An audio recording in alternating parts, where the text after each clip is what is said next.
na semana passada aqui mais ou menos 1 hora, eu vou tentar até ser mais breve e vamos, sei lá, vamos fazer perguntas, né? Tá, vou fazer uma apresentação também para a gente já ir dialogando alguns pontos. A ideia é chegar no final, debater a proposta da tese, que é pensar um modelo abrangente do político, do espaço do político no Arapiuns, tendo em vista, tendo como principal referência as relações no espaço que se dão no espaço intercomunitário. Antes de chegar nesse modelo, eu vou fazer uma breve introdução do campo, do lugar onde é o Rio Arapiuns. O Rio Arapiuns está situado no Baixo Tapajós, é uma região bem próxima do Rio Amazonas, né? O Tapajós, Amazonas e esse interflúvio Tapajós-Madeira. Nas teses do Nimon Endaju, Cerâmica Histórica, ele associa no handbook, eles associam essa região a uma ocupação associada a Tupinambarana, né? Eles, na tese do Nimon Endaju, que recupera o Kudro e o Medro, essa seria uma área de ocupação bastante diferente da margem direita do Tapajós,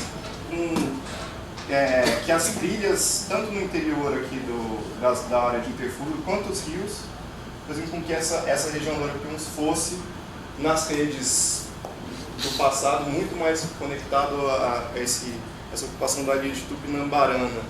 E aí a hipótese do Nimon Endaju é que Maué e Arapiuns seriam os caras que se aculturaram, e os Maué, os caras que foram para as cabeceiras e se mantiveram tradicionais, né, mantiveram a língua e tal. Essa é uma perspectiva um pouco mais aproximada.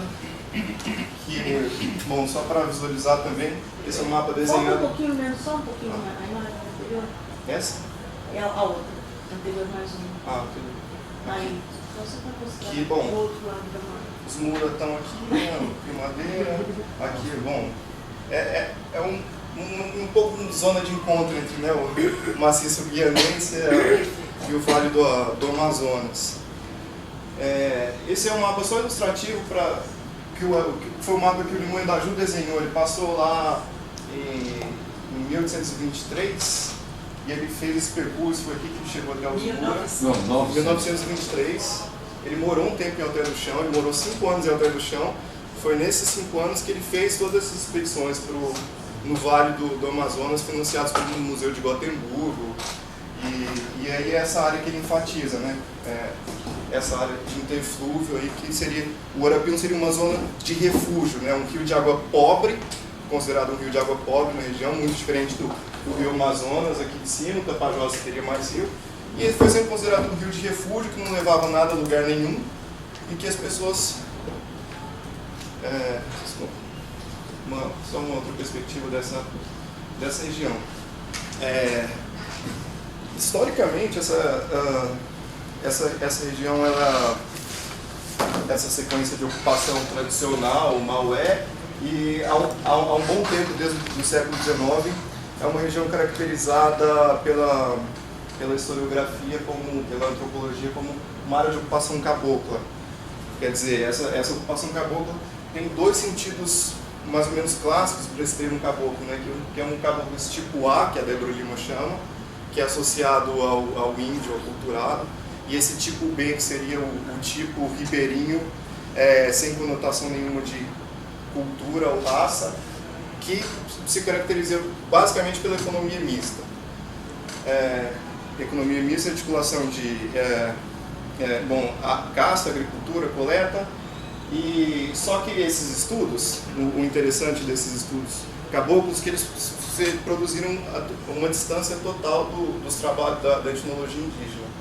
E uma série de pontos que a antropologia dos caboclos descreve, eles apontam para coisas que dialogam com o universo ameríndio. Então, por exemplo, a posse da terra em relação à economia mista, a posse da terra, os estudos falam, é um tipo camponês, mas a posse da terra ela é mais parecida com os índios, porque ela se baseia no cuidar e não tem nenhum tipo de regime de posse, a não ser a posse associada ao cuidar.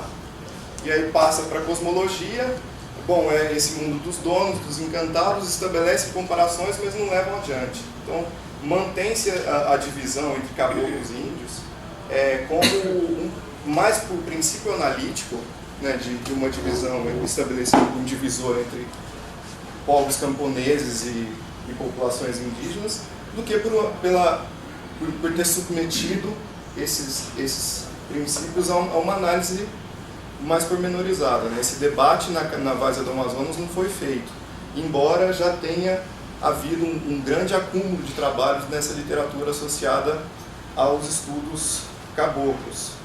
E a dimensão mais pobre dessa tradição de estudos são os estudos de parentesco, que na verdade eles se começaram com o trabalho do Agley,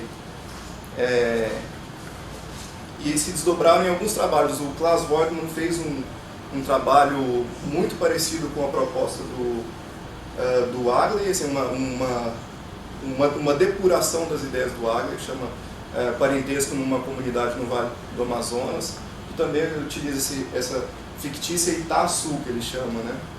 E na sequência acabou tendo, depois disso, 2 trabalhos que utilizaram inclusive máquinas de parentesco, né, numa época que foi a Débora Lima e o Mark Harris, que eles levantaram genealogias, né, um trabalho Débora Lima trabalhou na região do Mamirauá, e o Mark Harris na outra margem do rio aqui,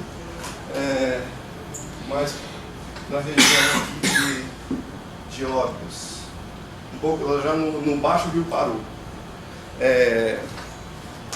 E esses estudos apontam, essa tradição de estudos, na verdade, ela aponta uma série de elementos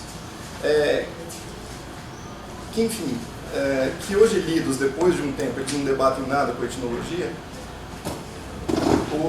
O objetivo é demonstrar que, na verdade, todos os padrões que eles escrevem eles podem ser comparados, assim como esses sistemas de parentesco podem ser tomados como variantes do campesinato, esses sistemas também podem ser tomados como variantes do dravidianato concêntrico, não do dravidiano diametral, mas a grade dravidiana concêntrica, ela parece ser, quer dizer, então, a especificidade do parentesco ameríndio dessas populações é o fato de ser uma variante campesina, e a especificidade campesina dessas transformações é o fato de ser uma variante indígena.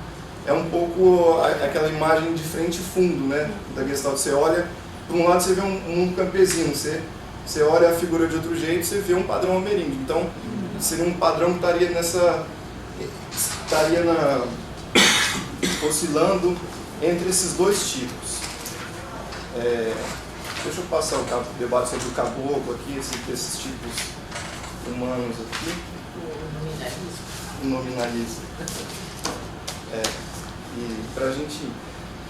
A ideia de todo esse trabalho como eu cheguei no parentesco, na verdade, bom, eu comecei esse trabalho aqui nessa região observando as relações, as políticas de identidade contemporâneo. E o que é a grande dificuldade dessas políticas nessa região? Que o Dinael está aqui depois, que justamente isso aqui virou um mosaico nos últimos anos. Na década de 70, essa área toda até aqui, até essa linha aqui, justamente pelo fato de estar a 100 km da BR-163, tudo virou assentamento, foi declarada área, e depois da Constituição de 88, isso começou a virar um mosaico, terras indígenas, reserva extrativista, assentamentos agroextrativistas. Mas ele é reconhecido, esse mosaico? O mosaico é reconhecido, aqui é um assentamento agroextrativista. Mas o mosaico tem um nome e ele existe como figura? Como figura, não. Ah, tá. Isso é importante. Não, vou falar. E terra indígena tem qual?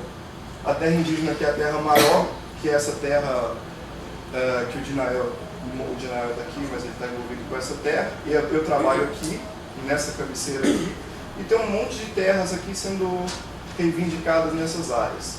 Então, por que o parentesco? Porque, na verdade, essas famílias, elas não são famílias nem da terra indígena, nem do assentamento, nem da Resex, mas são famílias que ocupam essa bacia historicamente, têm relações, circulam pela bacia sazonalmente ao longo do ano, E essas figuras jurídicas entretecem e dividem esses blocos de cognatos multibilaterais que estão espalhados por essa bacia. Então, cognatos próximos, inclusive um homem, seus irmãos, ou até uma mulher e seus filhos, podem estar separados em figuras diferentes, que em um certo registro das políticas identitárias, que é um registro, na verdade, datado, e essas coisas são dadas como excludentes.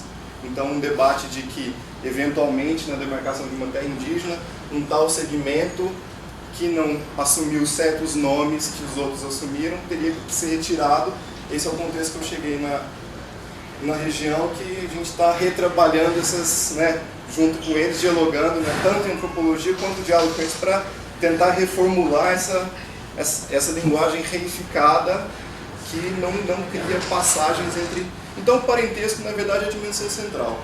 Isso se mostra, isso muito claro, o trabalho do Eduardo Vieira de Castro, em 91, o Etnologia Brasileira, que faz aquela crítica ao João Pacheco, na verdade é uma referência muito importante para esse trabalho, porque a crítica que o Eduardo Vieira de Castro faz naquele trabalho é que os trabalhos de etnogênese, eles enfatizam a potência sociogenética do fenômeno de assunção de identidades oficiais. Então, assim, é como se a figura jurídica se tornasse a própria organização social de um certo povo. Então, não só se confunde devir e forma de uma organização social, como se faz com que esse devir se confunda na própria organização, que seria uma mudança decorrente de um conjunto de nomes que está à disposição num certo round das disputas que operam com esses nomes. E essa crítica, ela se faz valer nessa antropologia que foi feita nessa região sobre identidade.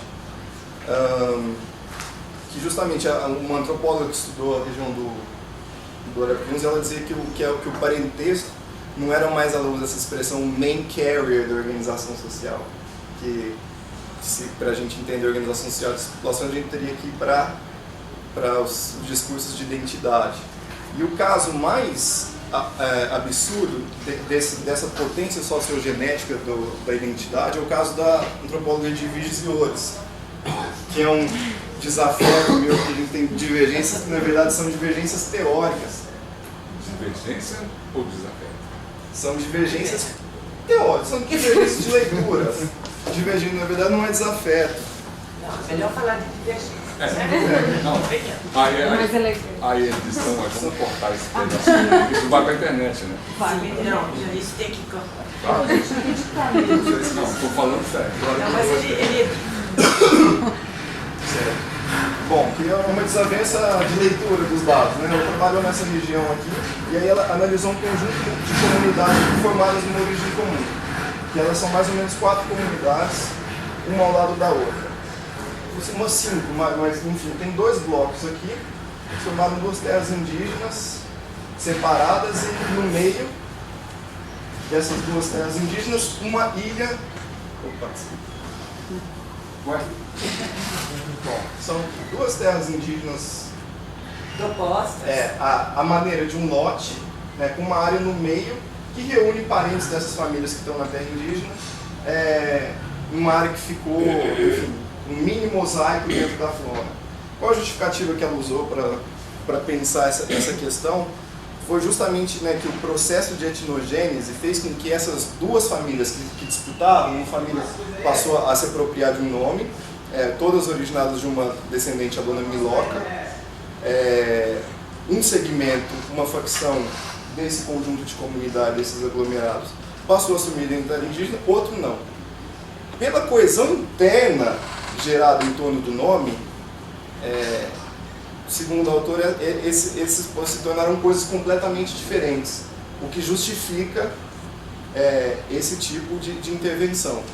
Então, assim, é como se um líder morreu, então pelo vácuo de organização que ficou pela morte de uma liderança, esse vácuo foi assumido pelo processo de identificação indígena, que gerou coesão interna entre as famílias que assumiram esse nome e criaram um destino histórico divergente daquelas outras.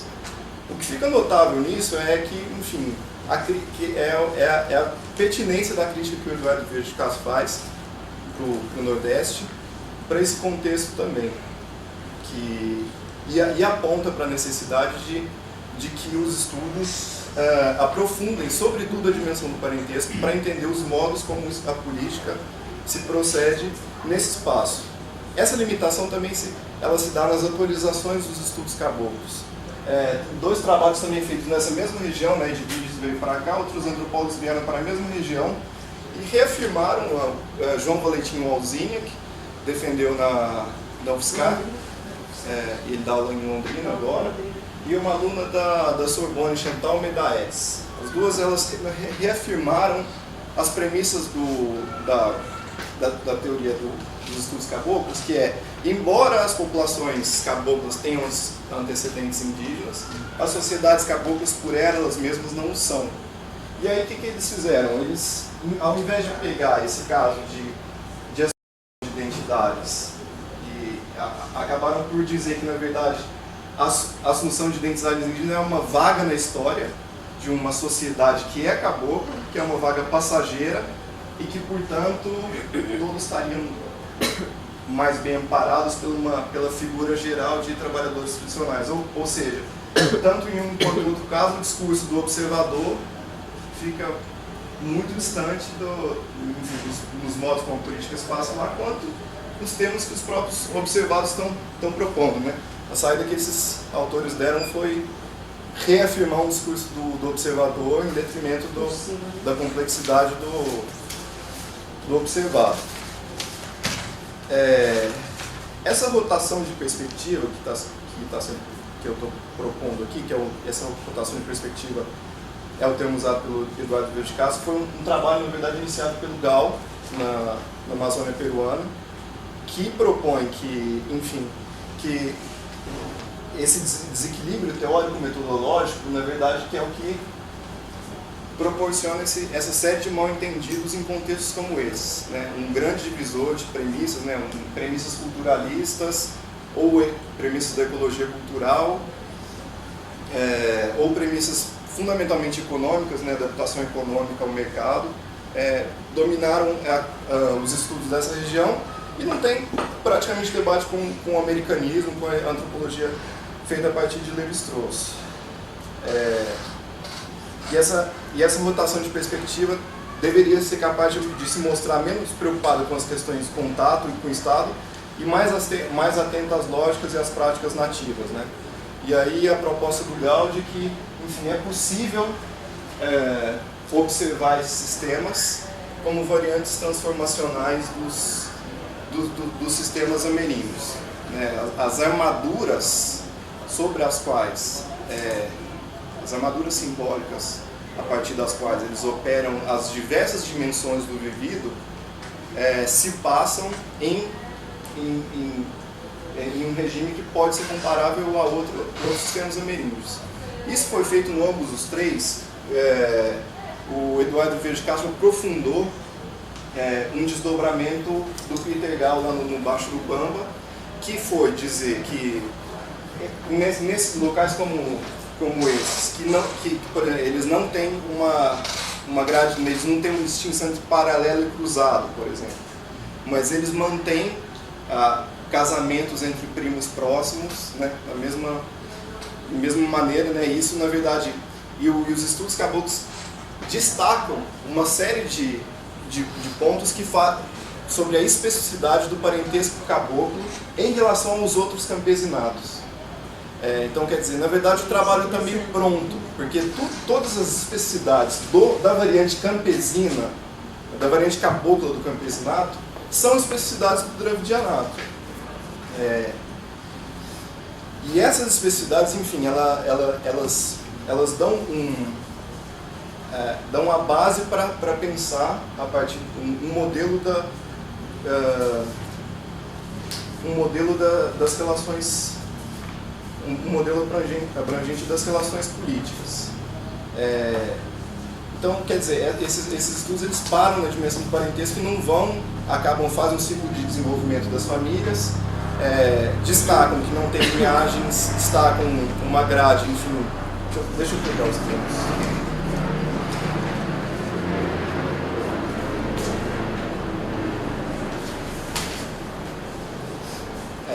São descritos são 4 variantes: a variante Itá, variante Itaçu, variante Médio Solimões, variante Baixo Paru. A especificidade da terminologia de parentesco dessa região eles apontam como a seguinte: a variante cabocla, a especificidade da variante cabocla é a extensão das categorias de tio e tia e primo e prima ao segundo grau colateral, que leva a que os filhos de primos sejam classificados como sobrinhos e os primos dos pais como tios e os filhos dos primos como e os filhos dos primos dos pais como primos. Essa extensão acaba por produzir a distinção entre o conjunto das gerações ascendentes e descendentes em relação aos colaterais. Na geração de ego, todo mundo é primo; na geração acima, tio; na geração de baixo, sobrinho. E essa sistemática extensão, né, essa variante cabocla do padrão nacional, produz uma sistemática extensão do domínio das relações afinais, sobretudo da afinidade classificatória, que são termos que esses autores usam, né? Conforme os estudos caboclos, é uma dinâmica centrípeta que leva a que afins próximos sejam incorporados ao domínio dos consanguíneos, enquanto que os consanguíneos distantes se transladam no domínio dos afins. O domínio dos consanguíneos verdadeiros e classificatórios está associado à corresidência, ao cotidiano compartilhado, às redes de trabalho e troca e às visitas mútuas e expectações recíprocas. Consiste em um mundo interno de confiança em contraposição ao mundo dos afins associados à não corresidência, que é o domínio do perigo e da agressividade. Ou seja, e essa extensão do parentesco é justamente o que esses autores apontam como uma especificidade em relação ao padrão nacional de parentesco. E aí nesse sistema eles apontam que os primos ocupam uma posição especialmente ambígua, porque são os primos, enfim, que transladam do domínio dos consanguíneos ao domínio dos afins, e que são justamente esses pontos de conexão fundamentais entre esses cognatos multibilaterais. Só que os estudos caboclos eles param na caracterização desse aglomerado de casas que se produzem esses nós de cognatos, né? E não faz a passagem para o sistema intercomunitário, né? Que a gente, enfim, fica no local. Um aglomerado de casas, uma comunidade, e apontam a relevância do conjunto dos casamentos exogâmicos, né, para a formação desse... E o sistema intercomunitário para aí. Eles anunciam que essa é a dimensão fundamental para entender a política e as relações entre as famílias e param aí. E a ideia, para justamente tentar estabelecer essas conexões, é recuperar a proposta do Bruce Albert, feita por Yanomami, de operar uma análise abrangente do sistema político intercomunitário. Tendo por referência central as relações de parentesco. E aí o objetivo, então, é descrever. Não sei, tá claro? Tá. Tranquilo, manda aí, continua. Quanto tempo eu tenho ainda? Eu já estou quase terminando. Não, assim ainda tem... Meia hora, né? Meia hora. Tá. Tem muita. Então tá. Se precisar de pouco. Tá. Então, assim, aí a ideia é fazer uma descrição desse modelo abrangente do político, né? Então eu vou modelo abrangente? Do espaço do político, tendo por referência central o domínio intercomunitário.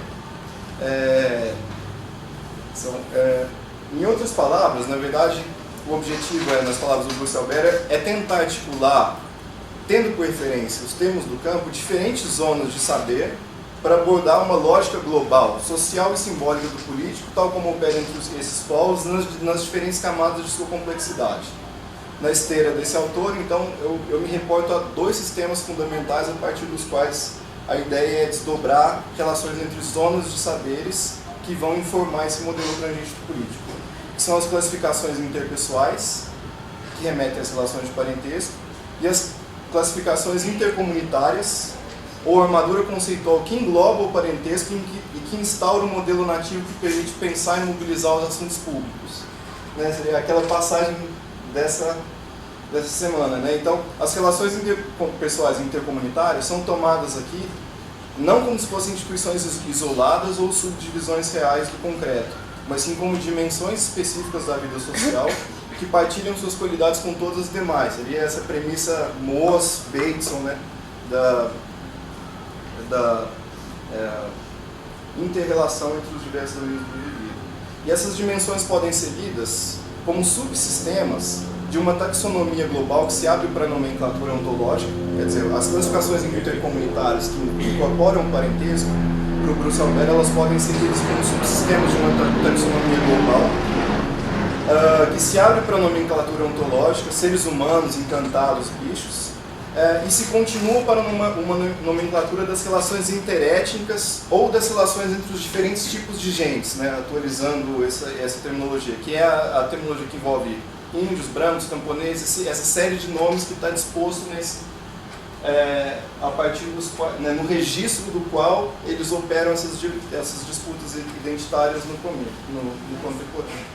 Assim, no caso do Saber, é mais assim, categorias, inimigo, potencial, é isso, né? Você está equiparando isso. Exato, não, assim, aí eu vou chegar, assim, não é uma equiparação, assim, quer dizer, a ideia assim, é bem levi-straussiana a proposta de comparação, quer dizer, você tem um modelo geral que é possível produzir estruturas que são comparáveis, e aí tem diferentes modelos nativos. O modelo nativo Yanomami é muito diferente do modelo Arapiuns, mas assim, eles são comparáveis, e essas relações intercomunitárias elas são inteligíveis, tendo por referência um modelo análogo ao que o Bruce Albert propôs naquele caso, feitas as devidas mediações ao caso.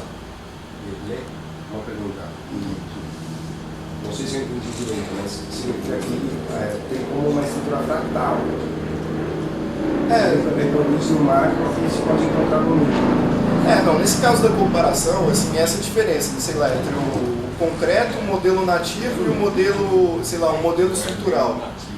Sei lá, acho que o modelo Yanomami, na verdade, ele aponta para uma série de aspectos centrais da política em sociedades acéfalas das terras baixas. E essas especificidades elas podem ser colocadas em diálogo aqui, justamente para entender esse sistema intercomunitário. É um debate que parte do Clássicos, na verdade, né, de tentar colocar a dimensão intercomunitária no centro da abordagem. E essa dimensão intercomunitária ela se desdobra em uma série de outros campos, né? Que é a classificação ontológica, a classificação dos tipos de gente, e essa classificação ontológica, por sua vez, ela se desdobra no domínio das agressões simbólicas, que é a feitiçaria. E a feitiçaria, por sua vez, ela só é compreensível se a gente inclui o corpo, né? Que é a dimensão central a partir do qual a política se dá. Então, né, por exemplo, a ideia então é tentar descrever essas sucessivas camadas de um modelo nativo do político, que envolve a feitiçaria, que envolve as relações interpessoais, as relações intercomunitárias, né, as classificações intercomunitárias, as classificações interpessoais, a armadura da feitiçaria, porque, por exemplo, tem uma diferença entre uma série de atos de feitiçaria. Primeiro, eles distinguem feitiçaria do trabalho do sakaka, que é a cura, né? Então, tem o ato associado à agressão e o ato associado à cura, que são conceitos diferentes, né? Entre os conceitos de feitiçaria, por exemplo, a puçanga amorosa, ela pode ser associada às narrativas associadas ao tipo de feitiçaria, associado ao que chamam de puçanga, ela está diretamente associada ao domínio dos afins potenciais. Enquanto que o malefício, que é a feitiçaria que visa a morte, ela está intimamente associada ao domínio dos inimigos atuais. Então, por exemplo, é tentar encontrar essas correlações, observar essas correlações entre a dimensão intercomunitária, a dimensão interpessoal e essas outras dimensões, e fazer uma descrição que envolva essas diferentes camadas. Aí o objetivo de método da descrição seria em sete etapas. Evidenciar um modelo nativo global do político que se operacionaliza em torno das armaduras conceituais interpessoais e intercomunitárias, demonstrar a eficácia de uma armadura conceitual que informa o conjunto das relações políticas pragmáticas de todos os grupos locais, é claro que não vou descrever todos, enfim, mas fazer emergir um modelo, recuperar a série de relações empíricas entre os consanguíneos e afins e relacionar essas operacionalizações empíricas ao modo de conceituação nativas, descrever as dimensões transversais desses sistemas, em cuja operação as classificações interpessoais e intercomunitárias ocupam uma posição de destaque. No caso, a feitiçaria e os jogos de identidade, como destaque para esse jogo. E aí, apresentar essas diversas camadas, tentar mostrar a coerência virtual desse sistema de crenças, esse tema do Bateson, né, que articula o campo das relações políticas. Feita essa descrição, né,